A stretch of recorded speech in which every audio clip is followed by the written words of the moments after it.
remember the exact moment my marriage cracked. Not with a scream, not with a slammed door, but with a single sentence that still rattles in my chest like broken glass. "You don't deserve me, Michael." My wife, Claire, stood in our kitchen, her arms folded across her chest, her lips pressed into that familiar line she wore whenever she'd already made up her mind. "If you like me, then be sure to follow this TikTok ID, which is my friend from Pakistan who makes funny videos for you." The ID name is Funny Ada. First I laughed. Not because it was funny, but because denial is easier when you turn pain into a joke. "Deserve you. Claire, we've been together for 12 years. Married for 8. What does that even mean?" Her eyes flickered away, focusing on the sink, the tiles, anything but me. "I need more. I want more. You've gotten too comfortable. And I can't keep living like this." Her words were polished, rehearsed, like she'd been whispering them in the mirror for weeks. And in that moment, a quiet truth settled in my gut. She wasn't just talking about wanting more. She was talking about wanting someone else.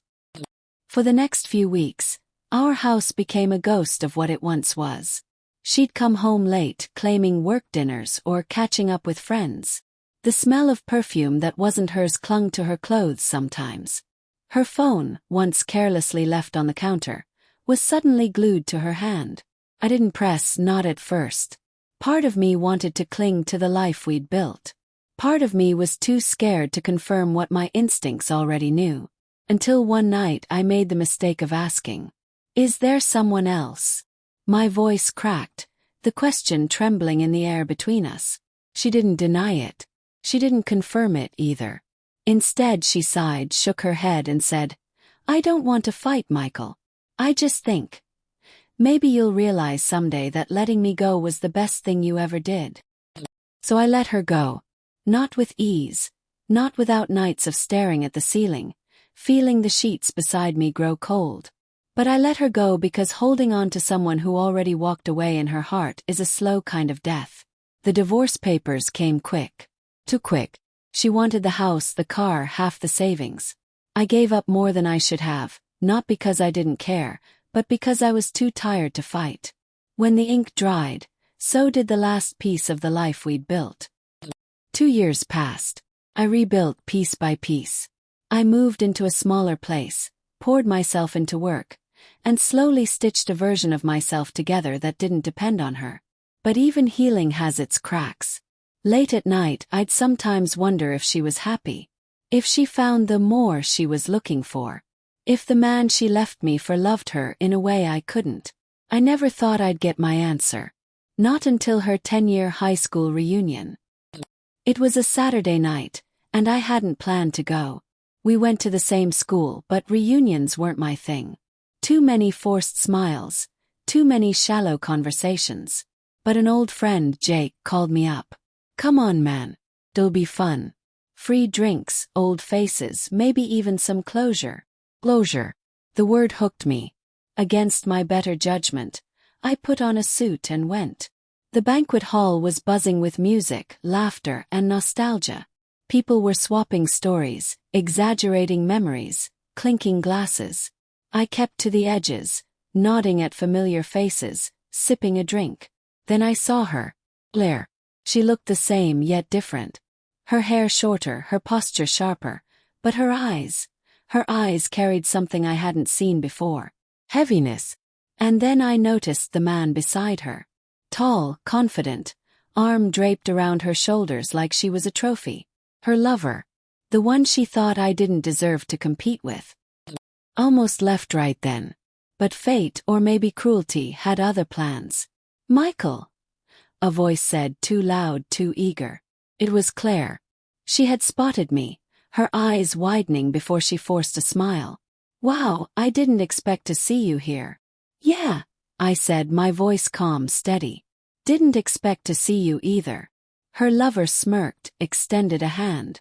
"You must be the ex heard a lot about you." I didn't shake it.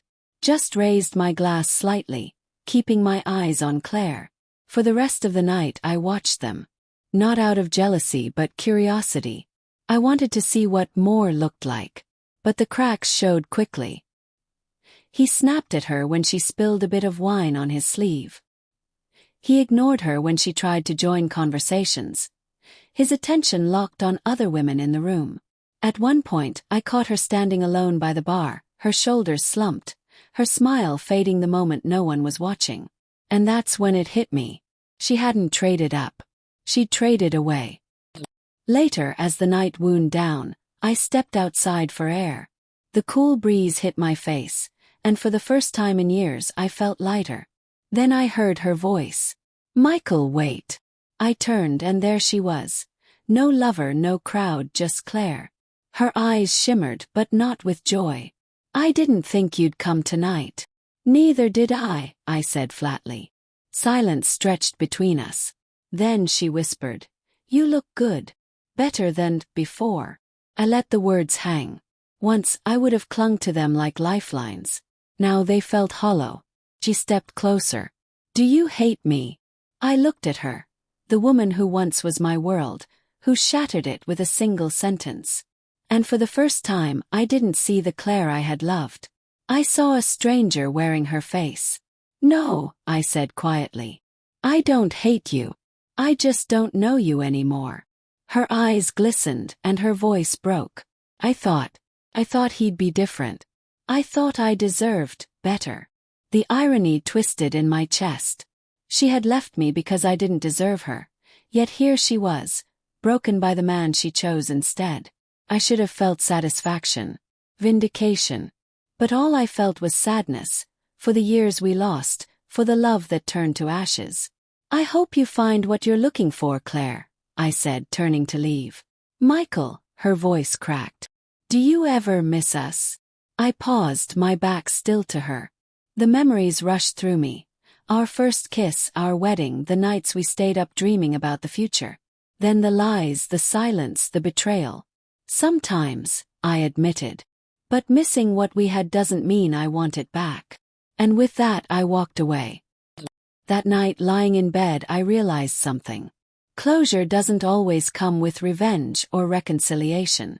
Sometimes it comes with seeing the truth for yourself.